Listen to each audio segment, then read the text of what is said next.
as I said, these group attacks are the ones that make me dangerous. So Elizabeth McDonald here notes, check out the sophistication of the Antifa-linked terror cell members in Dallas-Fort Worth charged with attempted murder after opening fire on the ICE facility on July 4th. They were heavily armed with military gear, guns, AR-15 style rifles, 12 sets of Kevlar bulletproof vests, masks, goggles, tactical gloves, two-way radios, helmets, Faraday bags to block all wireless signals from law enforcement trying to track them. The agent shot in the neck is expected to survive. Resist fascism, fight oligarchy flags, fight ICE terror with class war flyers in their cars. This is after the CEO of United Health was assassinated by a far-left extremist. 2 staffers at Israeli embassy in D.C. shot dead by radical far-left extremists. 13 severely wounded. 1 dead in a firebombing in Boulder by far-left anti-Israel radical left rioters. Destroyed and caused $160 million estimated damage to downtown L.A. in anti-ICE riots. And this is some of their gear here in the pictures. Somebody is paying for all this. Does anybody believe that these 10 people each spent several $1,000s apiece to equip themselves with AR-15 rifles, Kevlar vests, and helmets? Those things are expensive, folks. They don't come free. And why do they always look so weird? Here's a bunch of people who are Antifa, who've been arrested in prior events. Antifa street thugs engaged in violence on our streets. Why do they look like this? This is not normal. Now, you can't arrest and charge and prosecute and convict people for their appearance, but this is almost like a uniform, is it not? I mean, if you saw, look at their eyes. Look how screwed up so many of their eyes are.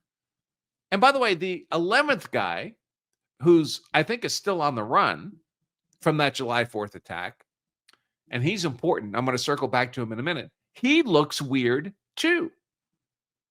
I'll share his photo in a moment. President Trump believes the 10 people who were arrested for trying to gun down ICE officers on July 4th are being funded by Democrats. Well, that's my question.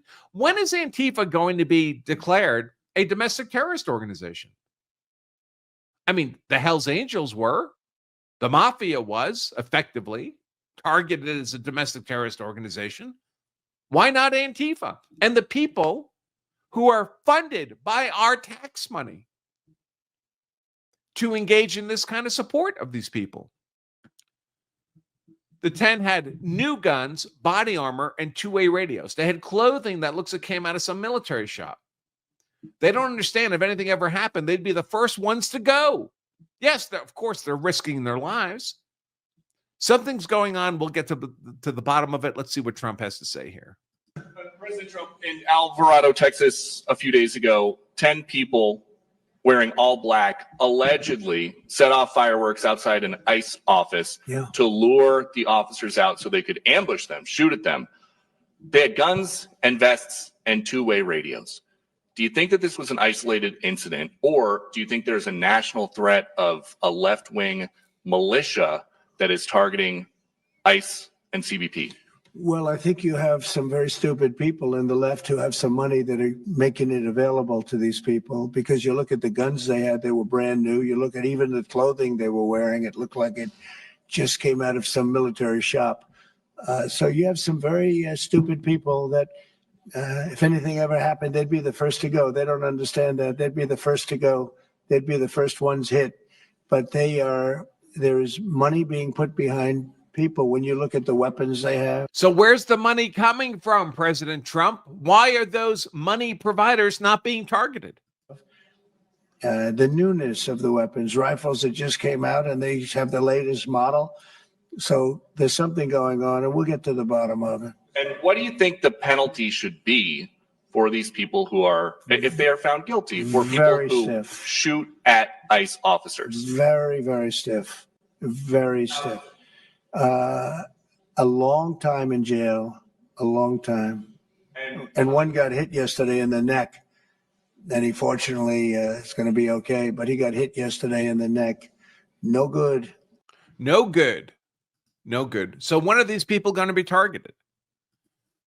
It's a real concern. I mean, the Texas Antifa ICE people, as Byron York points out here, seems to be the most aggressive Antifa action to date. Signals a new and very worrisome direction. 10 people, 11 people, one of them got away. This is the guy who got away. Now wanted by the FBI. They put out a $25,000 reward for him, information leading to his arrest and conviction. Benjamin Hanil Song. I have to wonder why it's only $25,000.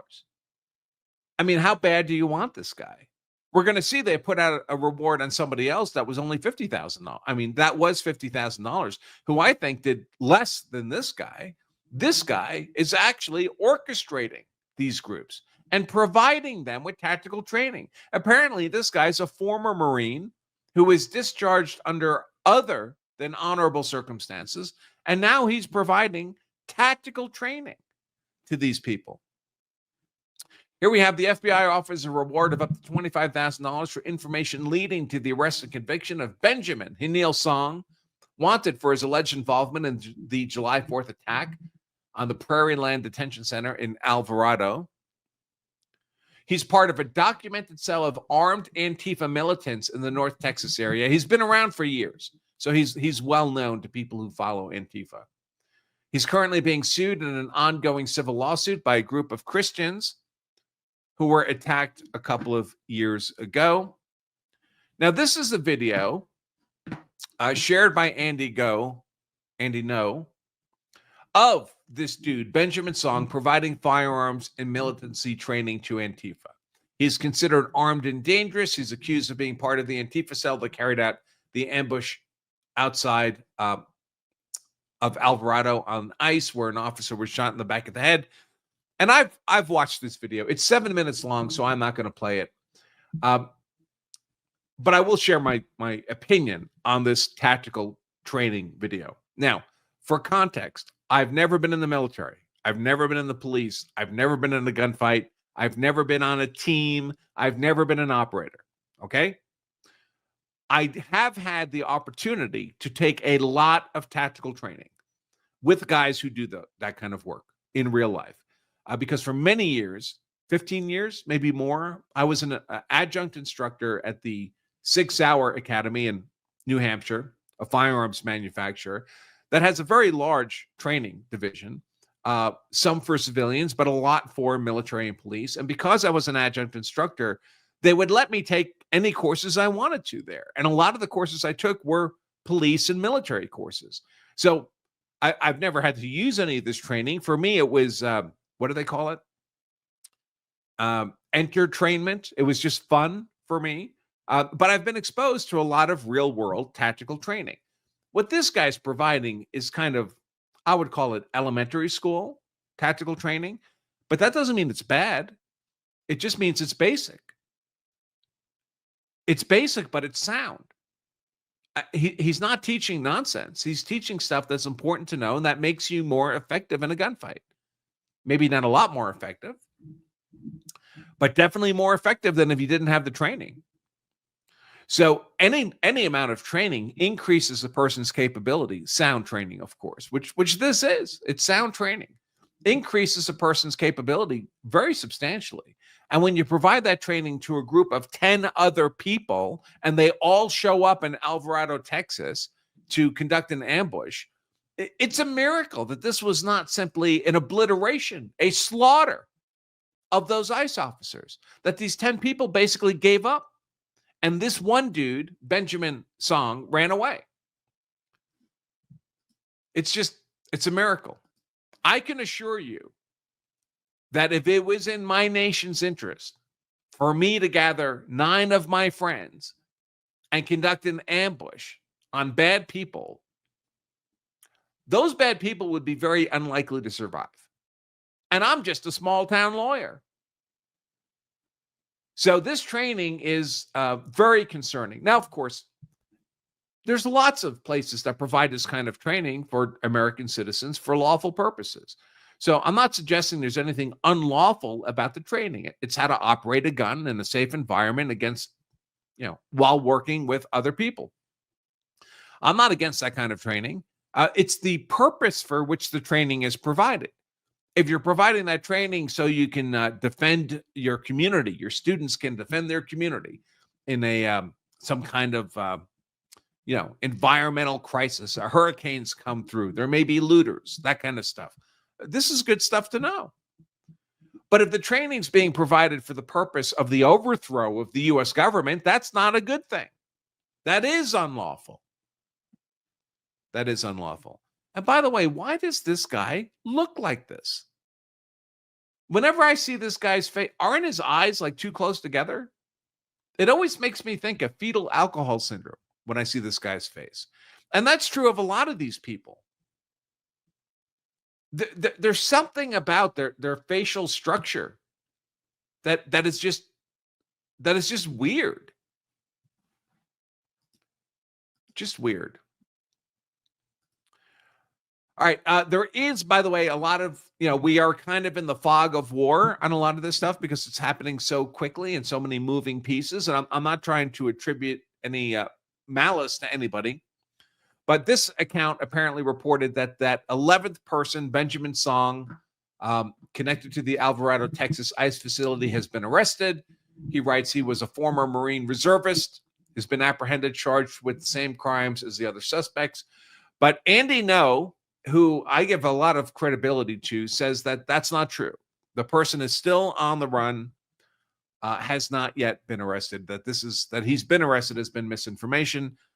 Again, just fog of war stuff. I do wonder why there's only $25,000 being offered to the ex-Marine reservists providing tactical training to sizable groups of people and leading them in attacks on ICE officers.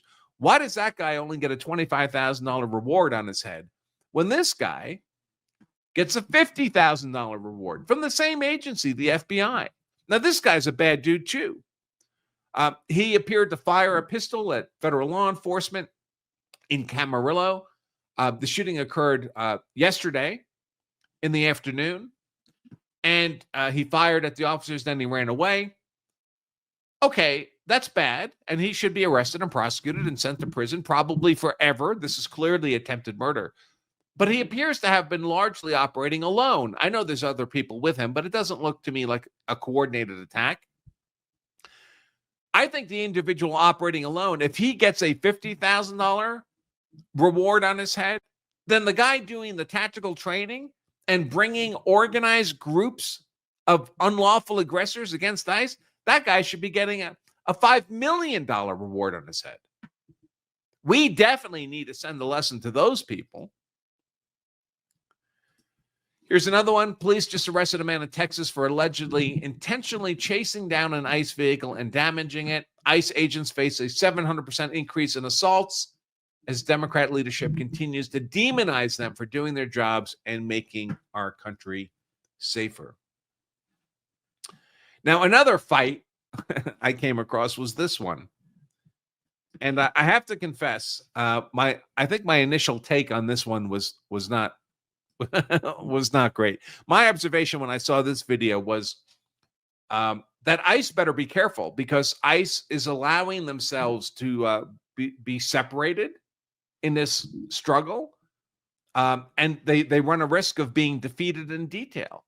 They ought to be working. ICE ought to be working as a coordinated group. Take a look at this attack, this fight.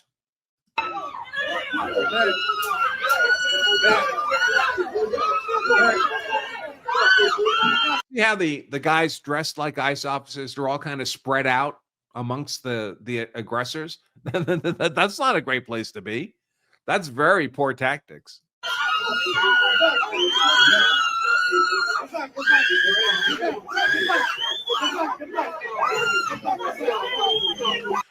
But then someone commented to my take and said, well, that looks fake.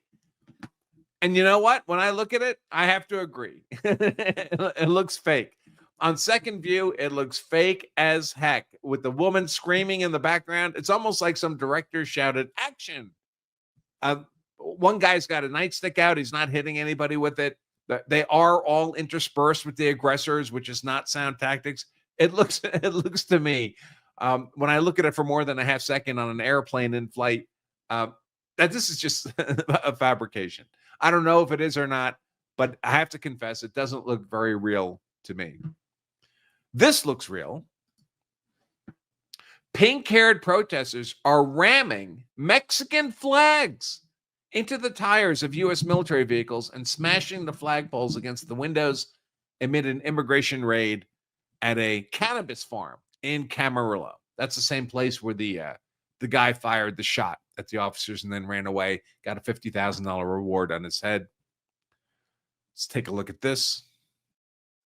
This is happening at Wood and Laguna, and you now see the military vehicles advancing despite those protesters trying to make a stance and trying to stop the military vehicle from continuing on. And there's cameras rolling, cell phone cameras rolling. So these people are less concerned to me, right?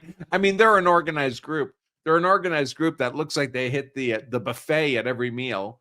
There's no tactical equipment. There's no rifles. They're all, the average BMI is about 40. Obviously, they should not be permitted to obstruct and impede vehicles in this way. But I'm not too worried about a life-threatening attack from these people. Of course, they should be prosecuted and put in prison. Rolling. And this group of people are really trying to get this military vehicle to stop, and it doesn't appear that that it will. It doesn't appear that it will. Of course, they're not going to stop. By the way, they're trying to stab the tires with Mexican flags. Thanks for watching this highlight segment of our full-length Law of Self-Defense live stream. If you enjoyed this content, make sure to give us a like and subscribe for more expert analysis on politics, law, and how to be hard to convict. And to watch the full-length episode of this show, just click right here. Stay safe.